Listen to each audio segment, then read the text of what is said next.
আমাকে যারা কিয়ামত পর্যন্ত অনুসরণ করবে তাদের ওই একই কাজ।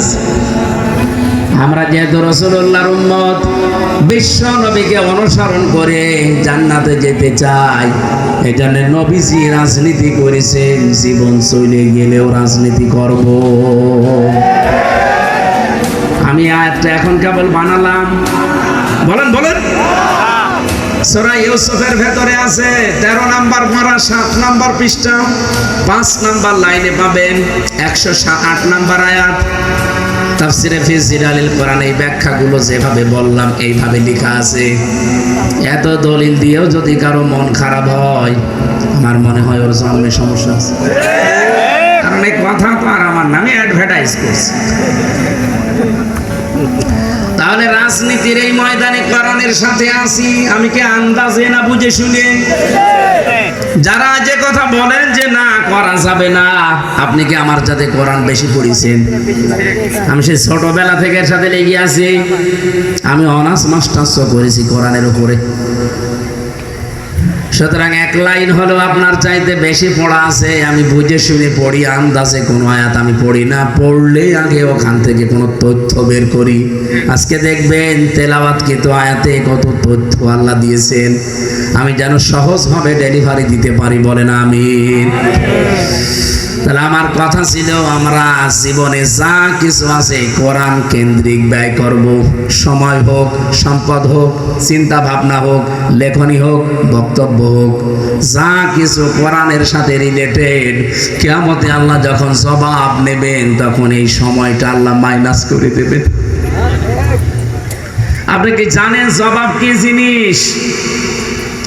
হাদিসটা যদিও দুর্বল, আমি শিক্ষার জন্য বলছি। আর লাগবে না ভাই, এগুলো আপনি একজনকে দিয়ে নষ্ট করবেন, অপচয় করার সমস্যা। আমি একা কিচ্ছু লাগবে না। আমি একেবারে এরকম বুড়ো হয়ে যাইনি যে 4-5 চা খাওয়া লাগবে। খালি জালেমরা উল্টো পাল্টা জিনিস খাওয়িয়েছে জেলখানায়, খালি তেঁতুল খাওয়াইতে, প্রত্যেক খাবারে তেঁতুল দিত।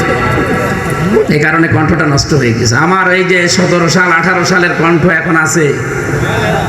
আমি ওই সময়ের বক্তব্যগুলো এখন শুনি রেকর্ড। কি সুন্দর কথা বের হতো। এখন কথা বললে গলাও পারে না, শরীর তো পারেই না। জালেমরা সবগুলো নষ্ট করে দিয়েছে। হাসিনার উপরে এমনি রাগ হয়। বুড়ি মহিলা এখন আবার ডাক দিচ্ছে 13 তারিখে লকডাউন। আসেন, আপনাকে লকডাউন করে দেব। শয়তান মহিলা। আমি কি করে ক্ষতি করেছিলাম আপনার, যে আপনি আমার সব কিছু নষ্ট করে দিলেন? বলেন। আমি আপনার মেয়ের দিকে তাকিয়েছি, আর আপনার যা মেয়ে ওকে তাকানো যায়?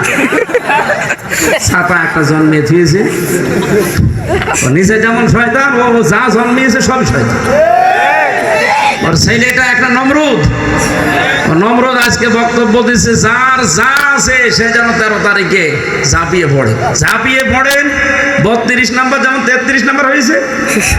এখনো কিছু কিছু আছে, ওগুলো হিরণ চেয়ারম্যানের মতো হবে। কথা বলে না কেন? আজকাল বাড়ার পাওনা ভণ্ডামি করার, বসে বসে ওখানে খালি খাচ্ছ আর উল্টা পাল্টা কথা বলছে। ভারী দেশের দরদ দেখাচ্ছে। এই 2732 জন মানুষ মেরেছেন, এই জীবনগুলো ফেরত দেন।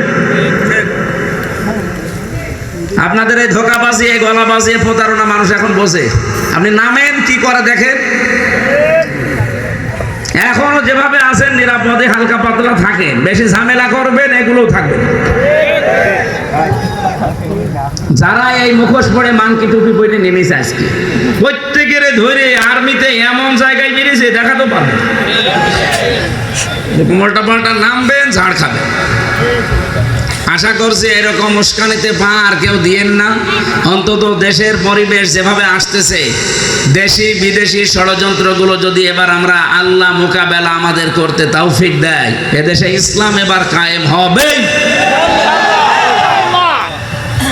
আমি হবেই বলে আন্দাজে বলি না, এর পেছনে কারণ আছে। 100 জনের 15 জন মানুষ বলতো আগে যে আমরা ইসলাম চাই, অথচ এই 15 মাসের ব্যবধানে এখন 100 জনের 77 জন মানুষ বলছে আমরা ইসলাম চাই। হিন্দু দাদারা পর্যন্ত। কয়েকদিন আগে এই যে আপনাদের পাশে আবদালপুর, এখানে 18 জন হিন্দু এসে আমার কাছে, মুসলমান 100 ঘর হিন্দু আছে ওখানে, সব এসে বলছে এবার সেল মারবো দাড়ি পা।